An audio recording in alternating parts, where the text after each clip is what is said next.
entre 100 y 300, pero con una saturación de transferrina menor al 20%. Entonces eso le va a mejorar los síntomas, ¿no? Porque la anemia empeora la insuficiencia cardíaca. Por eso hay que tratarlo también como terapias adicionales, ¿no?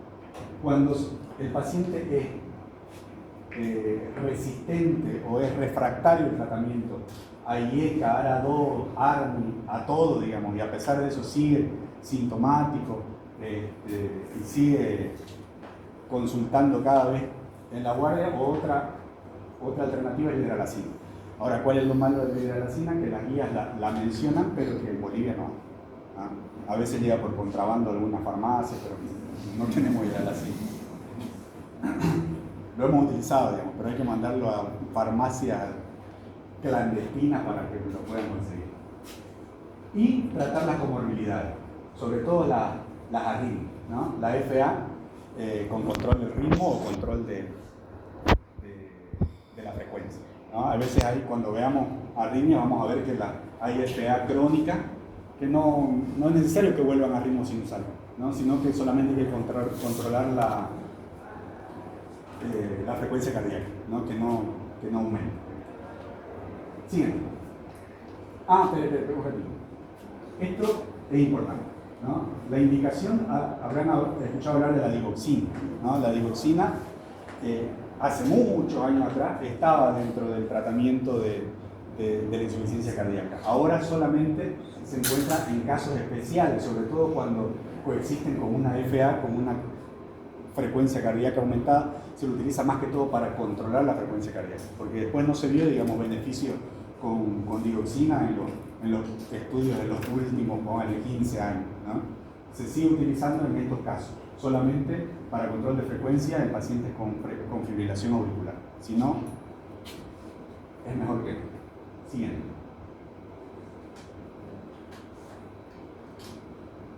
De esto estuvimos hablando la clase pasada, ¿no?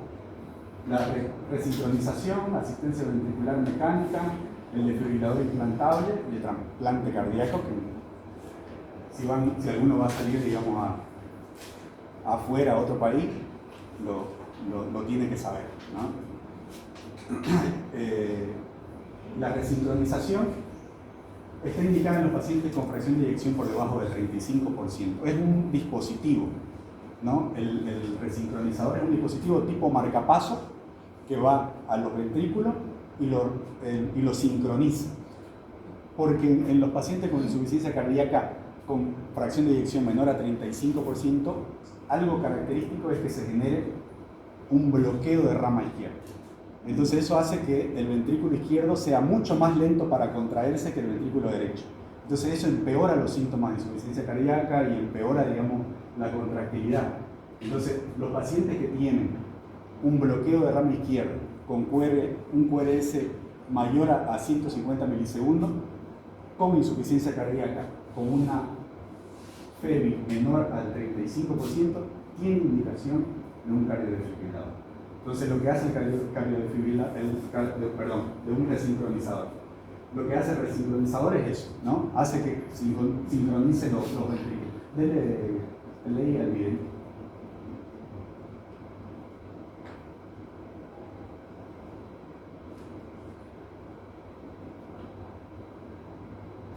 Entonces ahí van. Vamos. Primero se van a contraer las aurículas, después se van a contraer los ventrículos. Fíjense. Pero al mismo tiempo. Eso es lo que hace. Hace que mande, digamos, un estímulo para que ambos ventrículos se contraigan al mismo tiempo, de forma sincrónica. Es una recomendación 1A. O sea, que el nivel de evidencia que tiene es altísimo. Mejora la sobrevida, disminuye la mortalidad. Después, otro que se utiliza, digamos, a menudo también en pacientes con una FEBI menor al 35% es el desfibrilador implantable. ¿Por qué? Porque estos pacientes tienen mucho riesgo de generar arritmia maligna, se puede decir, entre comillas, ¿no? Como por ejemplo taquicardias ventriculares. Las taquicardias ventriculares con pulso están a un paso de generar una taquicardia ventricular sin pulso o una fibrilación ventricular. Entonces eso es paro, o sea, se muere el paciente. Entonces, también una recomendación 1A para este tipo de paciente, colocarle un cardiodesfibrilador. Es como un desfibrilador, digamos, cuando el paciente hace un paro cardiorrespiratorio con ritmo desfibrilable, que eso lo vamos a ver cuando veamos ACLS. Son dos los ritmos desfibrilables. Uno es la fibrilación ventricular y el otro es la taquicardia ventricular con pulso, sin pulso. Taquicardia ventricular sin pulso y fibrilación ventricular tiene indicación de desfibrilación. Entonces lo que tiene esto es que se implanta como un marcapaso. Entonces cuando sensa algún tipo de arritmia, va a generar el choque eléctrico sin necesidad de hacerlo externamente, sino automáticamente dentro del corazón. Eso es lo que va a producir. Y después, bueno, el trasplante cardíaco que mejora la supervivencia si el paciente lo tolere y hay posibilidades de realizarlo. Siguiente.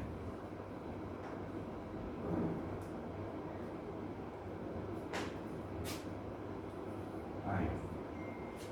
Bueno, esto es un resumen, digamos, de lo que hemos visto de insuficiencia cardíaca, de tratamiento de insuficiencia cardíaca crónica, ¿no?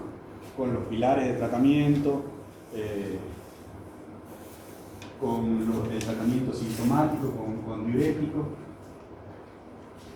Estos de acá son recomendaciones de la guía, que es la guía que les pasé la otra vez, que es la guía europea, actualizada, que para la insuficiencia cardíaca con fracción de eyección preservada, que en general es una insuficiencia cardíaca diastólica, con alteraciones de la pared, con hipertrofia ventricular, sin alteración de la contractilidad, porque si es preservada, ¿cuánto va a estar su fracción de eyección? Mayor a 50%.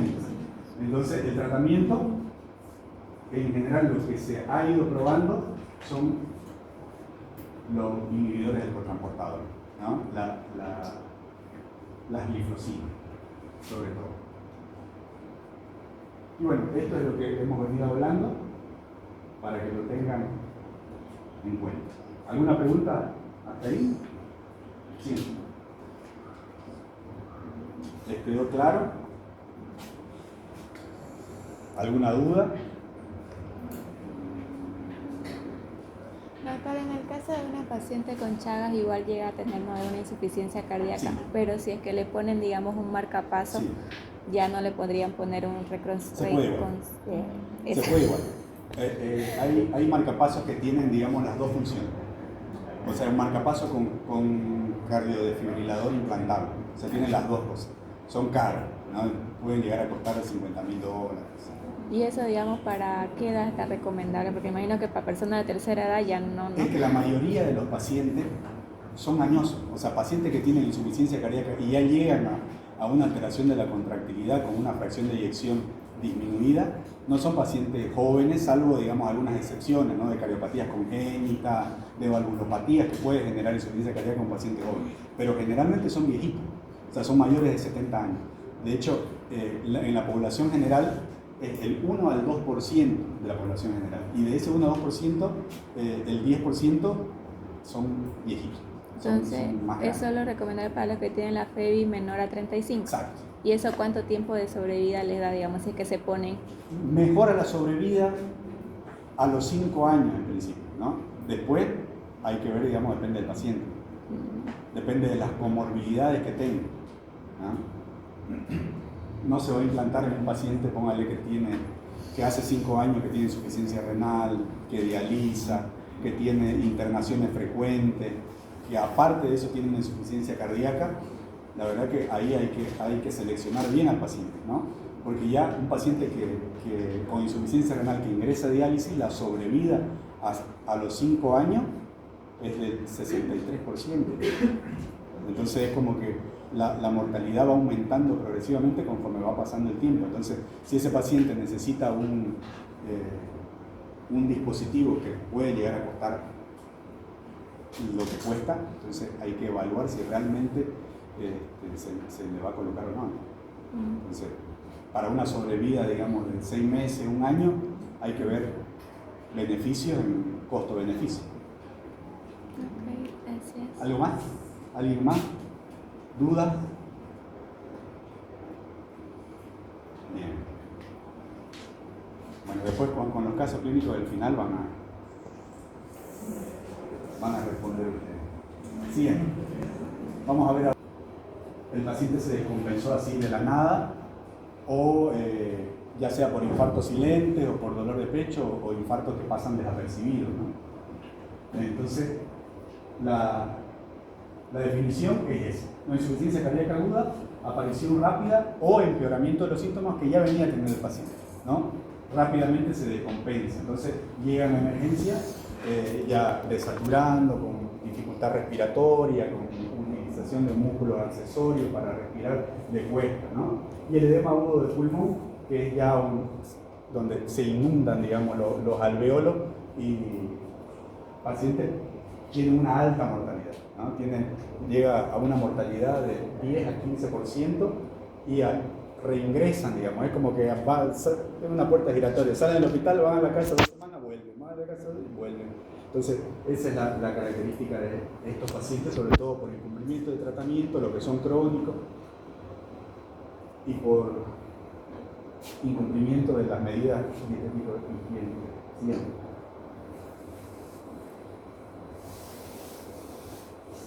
Bueno, esos son los mecanismos de descompensación, ¿no? Que ya lo hemos venido viendo reiteradas veces durante todas las clases, ¿no?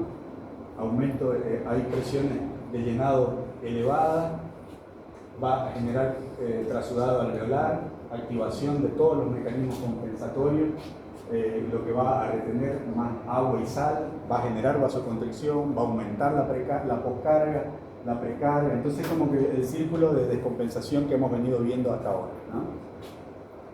Siguiente. Lo primero, ¿se acuerdan que vimos esto?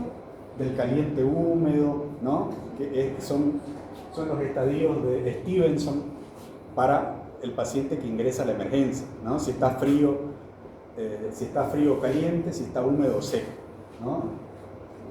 ¿Recuerdan que lo vimos? Bueno, ¿cuál es, si se acuerdan, cuál es el más grave de esto? El frío y húmedo. ¿Por qué el frío y húmedo? ¿Qué nos dice que esté frío y húmedo? Que no hay buena perfusión periférica. Hipoperfusión periférica y shock. ¿Ah? Y congestión pulmonar, o sea, congestión generalizada en realidad, ¿no? Eso se va a evaluar a nivel de las extremidades, ¿no? Sea brazos, sea piernas generalmente. Entonces, este es el que más nos debe llamar la atención, el frío y húmedo, ¿no? Genera hipoperfusión y congestión. Y es como el signo inicial de shock cardiogénico, ¿no? Ya vamos a ver ahorita. Siguiente.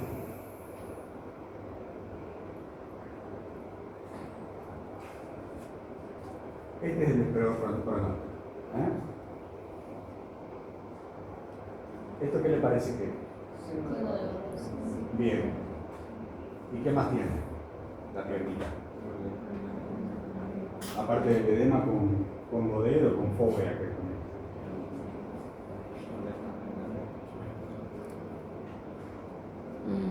Petequia. ¿Qué más le notan acá? Petequia.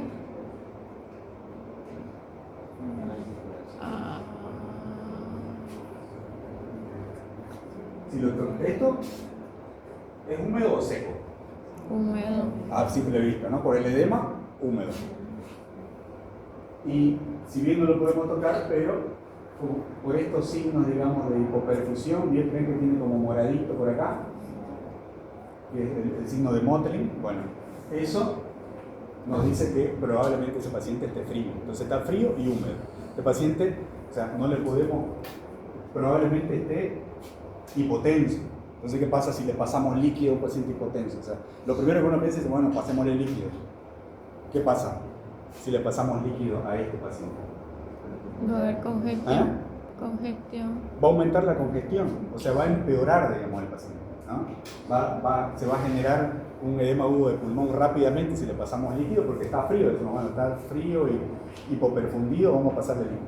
Entonces, con estos edemas, lo más probable es que lo que tenga este paciente es alteración del gasto cardíaco. Entonces, lo que hay que mejorarle es la contractilidad miocárdica. Entonces, esto entraría en este frío húmedo, que es un shock cardiogénico incipiente. De ahí, bueno, hay que ver si está hipotenso.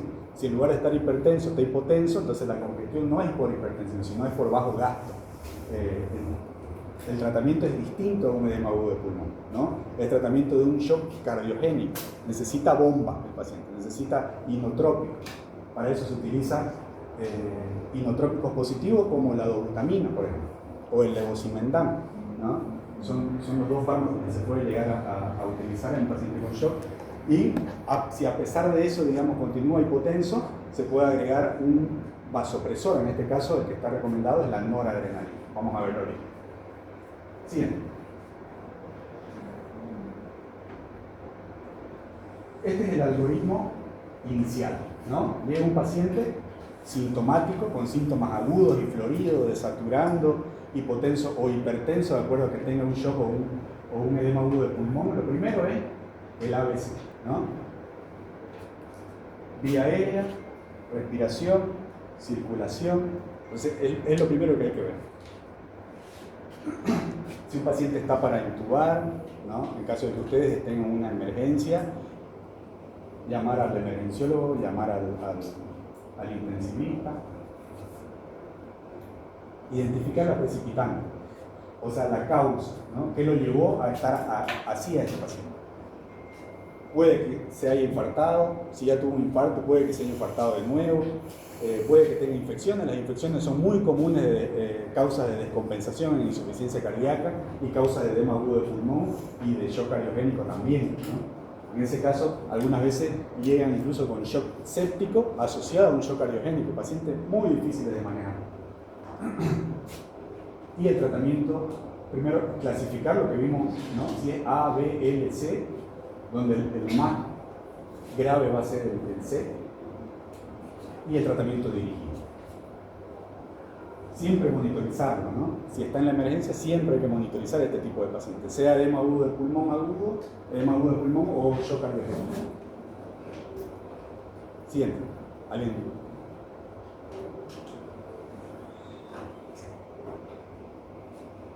¿Está en frío eso o está en calefacción? Parece calefacción. ¿No? Parece que está en calefacción. Porque cada vez estoy sudando.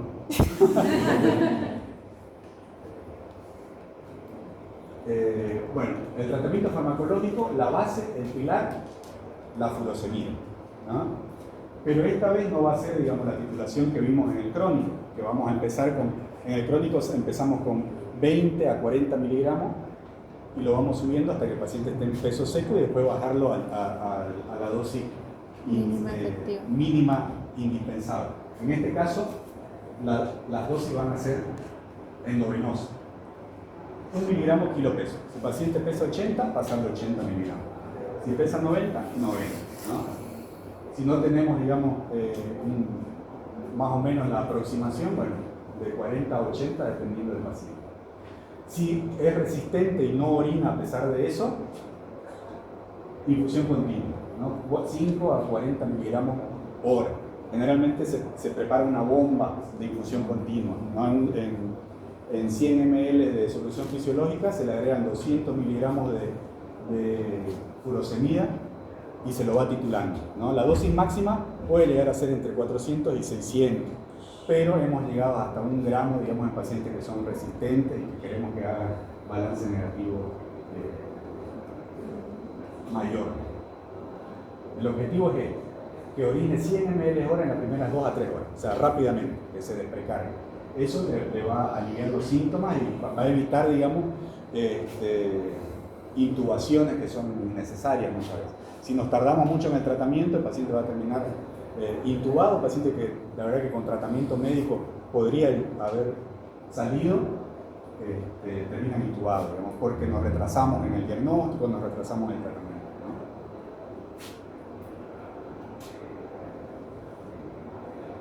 Si no responde a los diuréticos, ultrafiltración. ¿Saben qué es la ultrafiltración?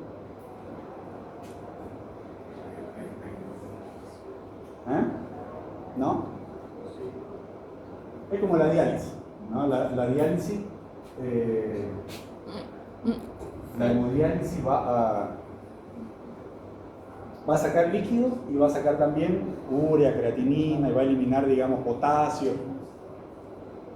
En cambio, la ultrafiltración solo saca líquido, ¿no? Solo saca líquido y no modifica, digamos, ni electrolitos ni tampoco azoado, ¿no? Eso es lo que hace la ultrafiltración, solo líquido va a eliminar y está indicado, digamos, es como una diálisis, ¿no? Igual se coloca un catéter de diálisis, se conecta a una máquina que va a reemplazar a los riñones, porque la sobrecarga hídrica con síntomas respiratorios tipo edema agudo de pulmón es una indicación de ultrafiltración de urgencia, si no responde a los diuréticos, ¿no? Ese paciente, si no responde, va a empeorar los síntomas, entonces hay que intubarlo y hay que ultrafiltrarlo con una máquina de diálisis. Siguiente. Vasodilatadores, es el segundo pilar del tratamiento del edema agudo de pulmón. Tipo nitrito. Lo que utilizamos generalmente es nitroglicerina. La nitroglicerina se inicia a 10 a 20 microgramos minuto, hasta 200 microgramos, ¿no? Que son 200 microgramos son gamma. A veces van a escuchar hablar de está con 100 gamas de nitroglicerina. Bueno, es eso, ¿no? Para pasar nitroglicerina se utilizan ampollas que tienen 25 miligramos. Generalmente se utilizan una o dos, dependiendo, digamos, del efecto que uno quiere generar. Y para calcular las gamas se utiliza una formulita, que se la voy a escribir para que se utiliza para todas las drogas titulables esta formulita.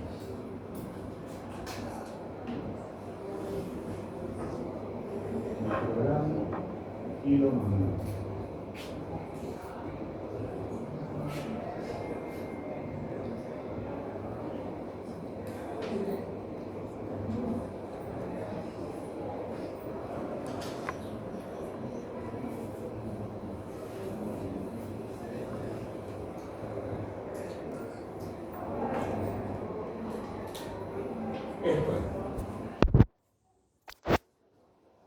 Miligramos de la solución, o sea, cuántos miligramos tiene la solución que ustedes van a preparar. Es decir, si lo van a preparar en 100 ml, acá colocan 100 ml de la solución, sería 100 ml de solución fisiológica. Los miligramos de la solución, en este caso le digo, la ampolla de nitroglicerina tiene 25 miligramos. Si ponemos dos ampollas, son 50. Entonces acá arriba va 50 miligramos sobre 100 ml, 60 por el peso, pero el peso en la nitroglicerina es la única droga titulable que no requiere peso, va directamente con 60. Solo con 60 y por 1000. Esto le va a dar una constante. Entonces, esa constante de resultado que le dé, la van a multiplicar por la cantidad de ml hora que van a colocar la bomba. Si la bomba la ponen a 10 ml hora, multiplican el resultado de esto por 10 ml hora. Y eso le va a dar las gamas. Hasta 200 microgramos o 200 gamas. Es lo que ustedes van a utilizar la nitroglicerina. Siempre monitorizando al paciente, siempre viendo la presión arterial, tampoco que se le caiga, digamos, porque es un vasodilatador, ¿no? Entonces con eso va a disminuir la poscarga y le va a dar, digamos, más espacio más al corazón para que pueda eyectar la sangre en el volumen mínimo.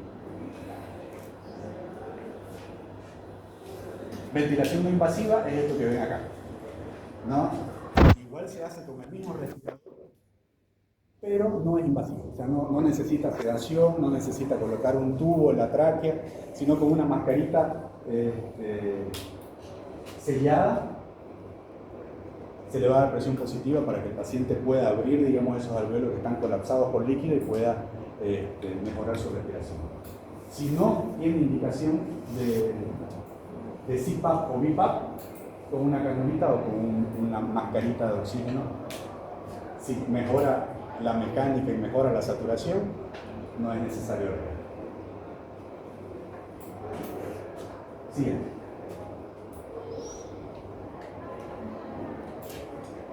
¿Cuándo vamos a intubar un paciente? ¿O cuándo vamos a llamar a alguien para que lo intube y ustedes tener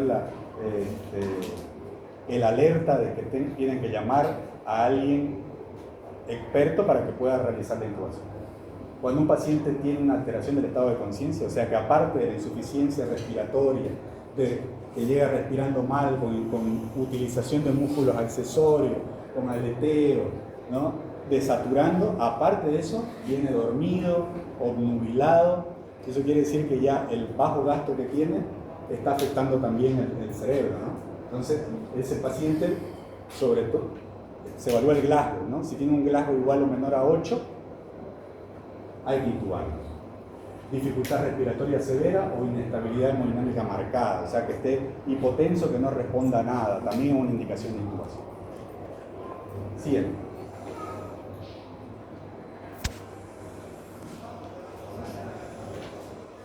En el caso de que el paciente no venga hipertenso, sino más bien venga con todos estos signos de congestión, ¿no? Húmedo y frío, como vimos en la clasificación de Stevenson, el paciente lo más probable que tenga es un shock cardiogénico, ¿no? Entonces, este paciente no le vamos a indicar ni nitrato, no le vamos a indicar nitroglicerina porque lo matamos, ¿no? Porque la nitroglicerina lo que va a hacer es vasodilatarlo, le va a disminuir mucho más la presión, entonces el paciente no lo va a tolerar y hace un paro cardiorrespiratorio en cualquier momento. Entonces, en estos pacientes que tienen un shock cardiogénico, vamos a indicar estos medicamentos. El más utilizado, la dobutamina.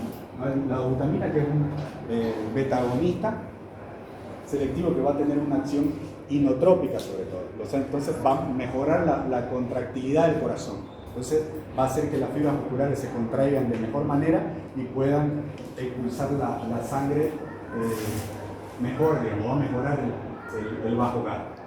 Ahora, ¿cuál es el efecto secundario más temido?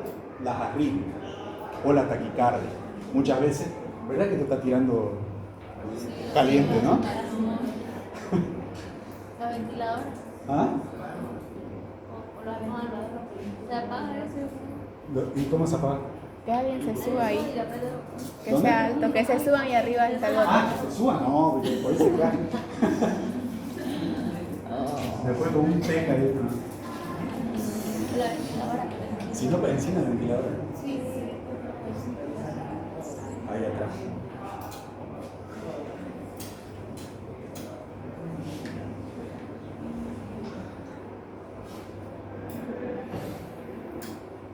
Debería haber un control, ¿no? En la cajita también.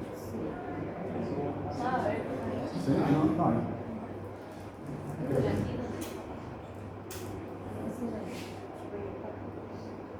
Bueno, también otra cosa que se utiliza, esta, por ejemplo, se utiliza 2 a 5 microgramos kilo minuto.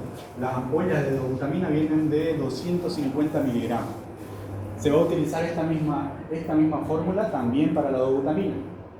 Solamente que acá, en lugar de poner los 50 que se ponía para la nitroglicerina, ahí son 250. Una ampollita en 100 ml, 60 por el peso por mil, te va a dar la constante. Y lo multiplica por la cantidad de ml hora de acuerdo a la cantidad de gamas que ustedes quieren pasar. La mirrinona es un inhibidor de la fosfodiesterasa 3, también tiene un efecto inotrópico, también se puede llegar a indicar. El levosimendan, que recientemente llegó al país, ahora lo están vendiendo, es un medicamento caro, es muy caro, tiene sus indicaciones, digamos, precisas. Creo que llega a costar la ampolla 10.000 bolivianos, no sé, pero dura un mes el tratamiento, el efecto. Y la noradrenalina, norepinefrina o noradrenalina, en caso de que el paciente solo con un inotrópico positivo no mejore la presión, se agrega noradrenalina. Siguiente.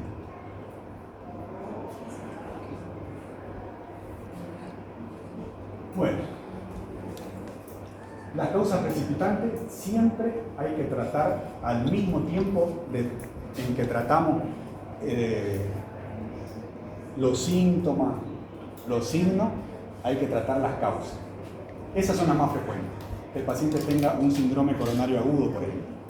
Entonces, si estamos tratando o un shock cardiogénico o un edema agudo del pulmón, lo que necesita el paciente es una revascularización, o sea, necesita ir a que le hagan un cateterismo, vean qué arteria está tapada, hagan una angioplastía y coloquen un stent.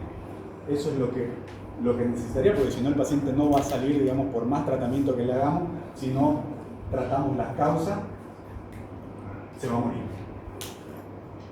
Crisis hipertensiva con vasodilatadores, ¿no? Siempre. Igual ahí es parte, digamos, del tratamiento que también va a bajar la presión con la nitroglicerina. Arritmia. Si la arritmia tiene una descompensación hemodinámica, el tratamiento, sea cual sea la arritmia, es cardioversión eléctrica, si está descompensado. Si el paciente está compensado y la presión arterial no está baja, no está, está taquicárdico, pero con presión arterial normal o aumentada, en ese caso podemos hacer cardioversión farmacológica. Si no, toda arritmia con descompensación hemodinámica, cardioversión eléctrica. Y cardioversión eléctrica no es lo mismo que desfibrilación. ¿Alguien sabe por qué? ¿Cuál es la diferencia? La vuelta La desfibrilación es cuando uno va a ver ritmo sinusal y se toca el ritmo que haya, y la cardioversión va a ser cuando se va a hacer cardioversión va a ser cuando se lo va a hacer en la onda QRS. Ya. Es más que todo para regular el ritmo, ¿no? ¿Y la desfibrilación para qué me? Para iniciar el ritmo. Las dos son para reiniciar. Es como una computadora. Cuando la computadora se enloquece y empieza a abrir ventanas y todo, lo que uno hace es reiniciarla, ¿no? Entonces le da a reiniciar, la computadora se apaga, se vuelve a encender y queda normal. Bueno, es parecido con tanto la desfibrilación como la cardioversión eléctrica, es parecido, se reinicia el corazón. Esa es la idea. Ahora, ¿cuál es la diferencia entre la cardioversión y la desfibrilación? Es dónde va a caer el impulso eléctrico, ¿no? Hay un modo en todos los desfibriladores que le dice sincrónico o asincrónico. Cuando ustedes vayan a cardiovertir a un paciente, tiene que estar ese botón en sincrónico. ¿Por qué? Porque si no, va a caer en cualquier lugar del potencial de acción y el riesgo está que caiga sobre la onda T en la repolarización y el paciente se muere. O sea, el paciente hasta ahí llegó. Entonces esa es la diferencia. En cambio, cuando la cardioversión eléctrica va a caer justo, como dijo su compañero, en el complejo, en la onda E. Entonces esa es la diferencia. La desfibrilación se utiliza cuando un paciente está muerto, o sea, está en ritmo de desfibrilación. Dijimos que era taquicardia ventricular sin pulso y el otro ritmo desfibrilable son dos.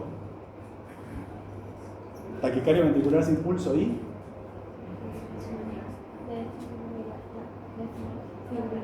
fibrilación ventricular. Esos son los dos ritmos de paro desfibrilable. Después hay otros dos que no se desfibrilan. La sistolia, eso que ven en la película que se murió.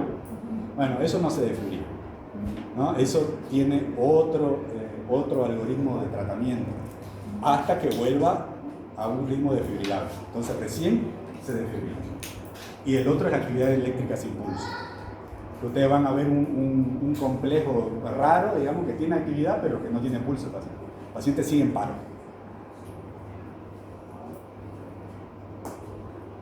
¿Qué más? Y bueno, el cumplimiento del tratamiento. De esto ya hablamos de los dispositivos. Siguiente. Bueno, un pequeño recordatorio de todo lo que vimos hoy. Perfil hemodinámico, siempre importante. La descongestión con furosemida, siempre que el paciente esté sintomático, ¿no? Es importante que sirve para aliviar los síntomas y mejorar la calidad de vida del paciente, pero no modifican la mortalidad. Inotrópico solamente en caso de hipoperfusión documentada, BNI en edema agudo de pulmón, o sea, ventilación no invasiva, ¿no? Si se hace el tratamiento rápidamente y no llega a una ventilación invasiva, mejor, no solamente con oxígeno, que sature bien y que mejore la mecánica respiratoria. Responden rápidamente, esa es la característica de los pacientes en edema agudo de pulmón, que si se hace el tratamiento rápido, rápidamente responden y salen, digamos, del cuadro agudo. Pero si se tarda en el diagnóstico, por ahí llega emergencia, se queda esperando, pasan 2 horas, 3 horas, entonces es peor, digamos, su pronóstico. Siguiente. Bueno, acá les toca a ustedes. Antes del caso clínico, ¿alguna pregunta? Paciente con insuficiencia renal que está dializando y no dializa por varios días, primero pasaría a insuficiencia cardíaca y después a un edema. Sí, por sobrecarga de volumen. Sí. Sí, por sobrecarga de volumen puede generar una insuficiencia cardíaca por aumento de la precarga. Que yo les conté, creo que de una paciente que no dializó durante 10 o 15 días, llegó por más que dialice, que se le intentó dializar, igual, digamos, no toleró porque estaba con 25 kilos encima de líquido. Entonces es muy difícil, digamos, tratar de compensar a un paciente así. Son casos especiales, digamos, que hay que verlo individualmente. ¿Alguien más? ¿Está todo claro? ¿Quedaron claros los tratamientos de la insuficiencia cardíaca crónica, los pilares de tratamiento, las bases fisiopatológicas? Sí. El diagnóstico del edema agudo de pulmón, diferencia con el shock cardiogénico, tratamiento del edema agudo de pulmón, tratamiento del shock cardiogénico. ¿Quedó claro? Pregunten ahora, porque después. Bueno, ¿alguien lo quiere leer el casito?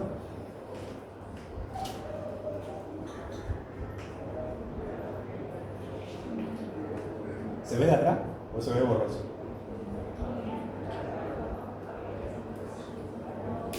Léanlo. ¿Sí? Paciente masculino de 68 años con antecedentes de hipertensión arterial crónica con tratamiento irregular, diabetes mellitus tipo 2 e infarto agudo del miocardio hace 5 años. Consulta por disnea de inicio súbito de 2 horas de evolución, ortopnea intensa y tos con expectoración espumosa rosada. Ante el examen físico, ¿qué es lo que se aprecia?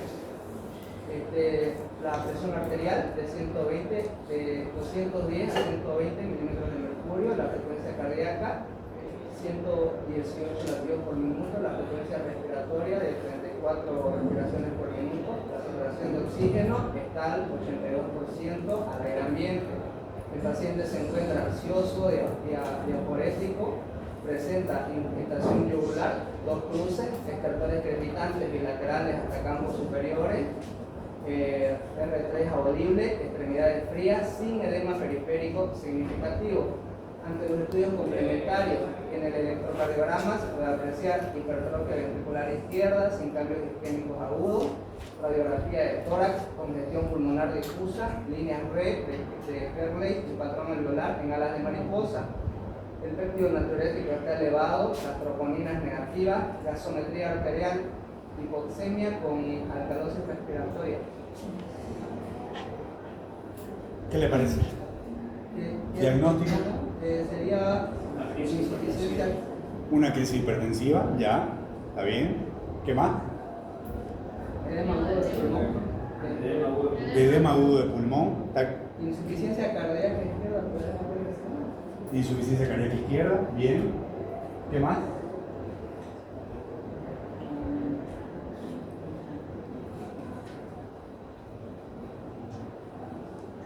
La saturación de oxígeno está disminuida. Sí, la saturación está disminuida por esto, ¿no? Porque está congestivo.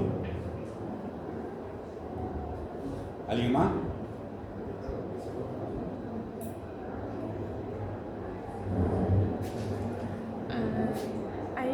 En la radiografía de tórax no se ve el signo de la copa invertida.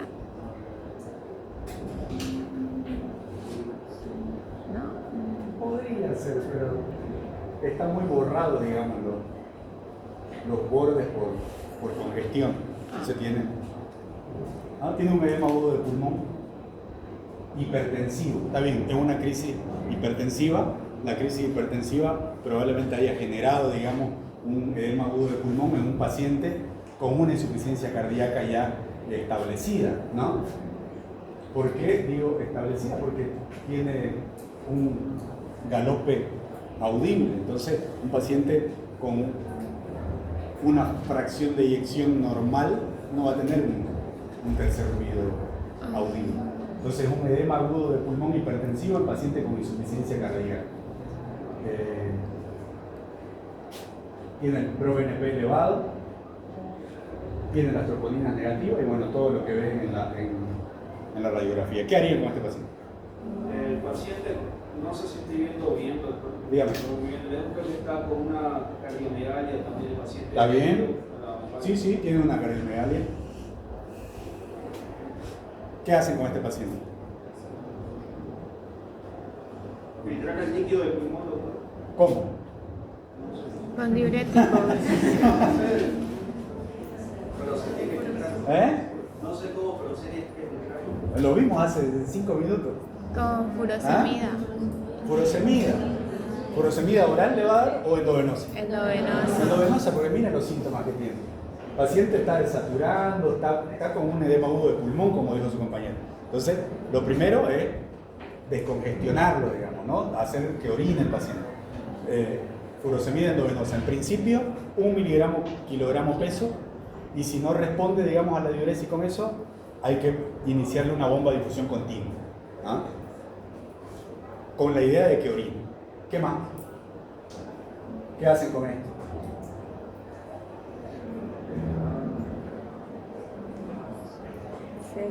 El tratamiento es todo en conjunto. Hay que bajarle la presión, descongestionarlo, como dice usted, con diurético. ¿Con qué le baja la presión? IECA. ¿Cuál? ¿Cuál en este caso? Lo vimos hace ratito. La nitroglicerina. ¿Eh? ¿O no era nitroglicerina? Nitroglicerina.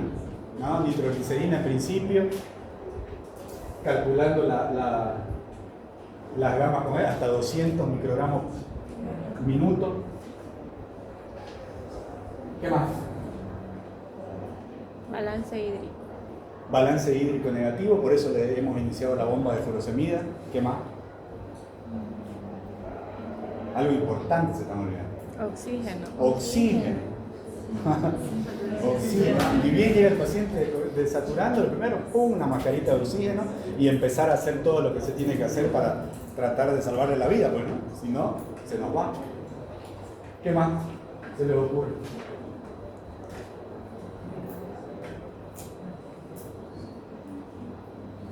¿Algo más? Ionotrópica.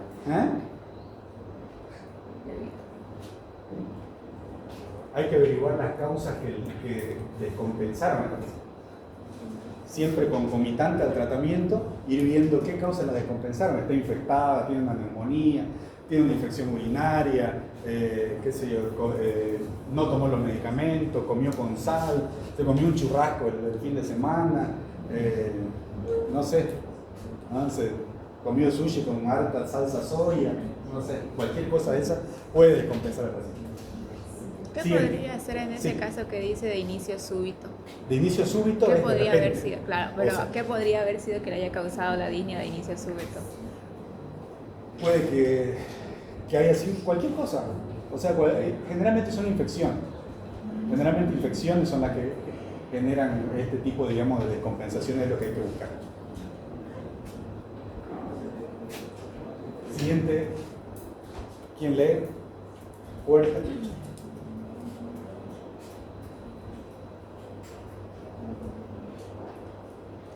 Mujer de 74 años con antecedentes de cardiopatía isquémica e insuficiencia cardíaca con fracción de eyección reducida de 28%. Consulta por disnea progresiva, ortopnea y fatiga extrema.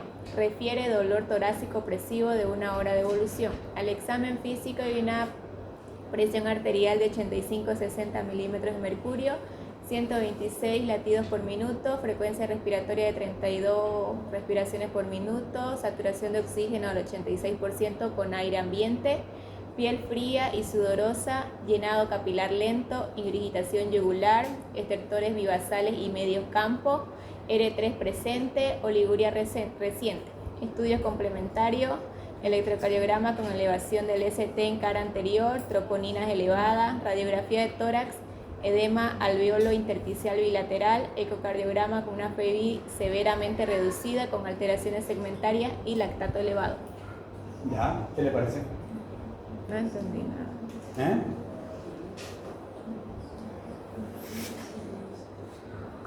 La presión arterial está baja. La presión arterial está baja, ¿ya? Quiere decir que hay un problema de gasto cardíaco. La saturación está baja, o sea, está desaturando. Ahí van y Hipoxémica el paciente. insuficiencia cardíaca izquierda. ¿Eh? Pregresiva. Sí, tiene una fracción de eyección reducida, ¿no? O sea que ya tiene un antecedente de insuficiencia cardíaca. O sea, ya viene con una insuficiencia cardíaca. Una insuficiencia cardíaca global. Ya, ¿qué más? Está con Piel fría y sudorosa. hipoperfusión. Está con hipoperfusión periférica, ¿qué más? Ya ahí puede haber una afectación en los riñones. Hay un problema. Oliguria en la contracción. reciente. ¿Dónde? En la contracción. por la Sí, hay un oliguria. problema en la contractilidad, por eso, porque ya viene con el antecedente. ¿Qué más? Elevación de la ST. En la piel fría y sudorosa. Hay hipoperfusión. ¿Alguien más? ¿Por ahí atrás? Anímense, es ahorita que tienen. No tengan miedo de equivocarse. Un shock cardiogénico. Bien, un shock cardiogénico. ¿Debido a? ¿Por qué llegó a esa conclusión? El segmento ST está elevado. ¿Y eso qué quiere decir? Un infarto. Una paciente que ya tenía antecedentes de una cardiopatía isquémica, que ya tuvo un infarto, se volvió a infartar, ¿no? Esto es agudo, ¿no? Probablemente la descendente anterior, ¿no? Se le tapó completamente, le está generando un shock cardiogénico. ¿Qué más? La clínica, igual que el dolor torácico opresivo que pasó Sí. ahora, después estaría por el medio del electrocardiograma y también la troponina. Perfecto, eso hacen el diagnóstico de un infarto con elevación del ST, ¿no? Porque hay infarto con elevación del ST, sin elevación del ST, que eso ya lo vamos a ver cuando veamos síndrome coronario. ¿Qué más? Está bien, el diagnóstico inicial, esto es lo que la llevó a un shock cardiogénico como dijo su compañero. Perfecto. ¿Qué hay que hacer con esta paciente? Había que intervenir quirúrgicamente para poner un marcapaso. Inotrópico. ¿Por qué? Justifíqueme por qué. Bueno, porque yo tengo un tío que le digo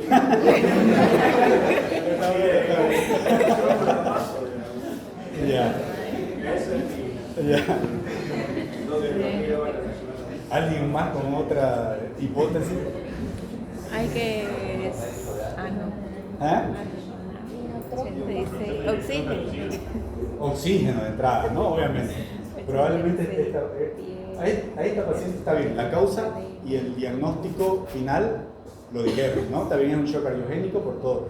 Secundario a un infarto agudo en una paciente ya con antecedente de una cardiopatía isquémica, o sea, ya tiene una insuficiencia cardíaca con alteración de la fracción de eyección del 28%, o sea, severa, ¿no? Esta paciente se infartó y el infarto le está generando con ese corazón un shock cardiogénico. Entonces, a este paciente, que por más que esté congestiva, tenga irritación yugular, no le vamos a iniciar nitroglicerina. ¿Por qué? Porque la matamos a la señora. Entonces, ¿qué le iniciamos? La parte del oxígeno, que si está en shock, hay que evaluar también lo que vimos, las indicaciones de intubación, hay que ver si tiene alteraciones de la conciencia, hay que ver si esta presión arterial mejora con inotrópico o con vasopresores, si no hay que intubarle la persona. Dobutamina. Dobutamina. Bien. Es un inotrópico positivo que se utiliza en estos casos de shock cardiogénico. La dobutamina, dijimos, va a actuar a nivel de los receptores beta 1 y va a generar inotropía, ¿no? O sea, va a mejorar la contracción de las fibras musculares para tratar de mejorar el gasto cardíaco, que está disminuido. ¿Qué más? Si no mejora con dobutamina, o sea, la dobutamina le va a mejorar el gasto cardíaco. Pero si la presión continúa baja a pesar de la dobutamina, dosis alta, norepinefrina, que es lo mismo, ¿no? Noradrenalina.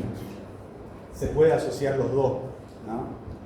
Que es un vasopresor que va a actuar a nivel de los receptores alfa 1, la noradrenalina. ¿Qué más? Importante. Mientras ustedes están haciendo el tratamiento de urgencia de un shock cardiogénico, hay que hacer el tratamiento también de la causa. Entonces, al mismo tiempo, digamos que se está tratando a un paciente con un shock cardiogénico, hay que abrirle esa arteria que está tapada. Angioplastia, claro. Revascularización mediante un cateterismo cardíaco, ¿no?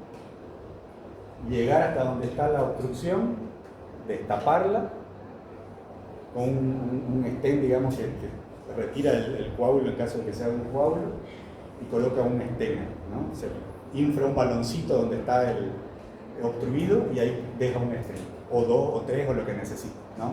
Muchas veces hay pacientes que no solo necesitan un stent, a veces necesitan 4, 5, a veces no solo tienen un solo vaso obstruido, a veces tienen 2 vasos.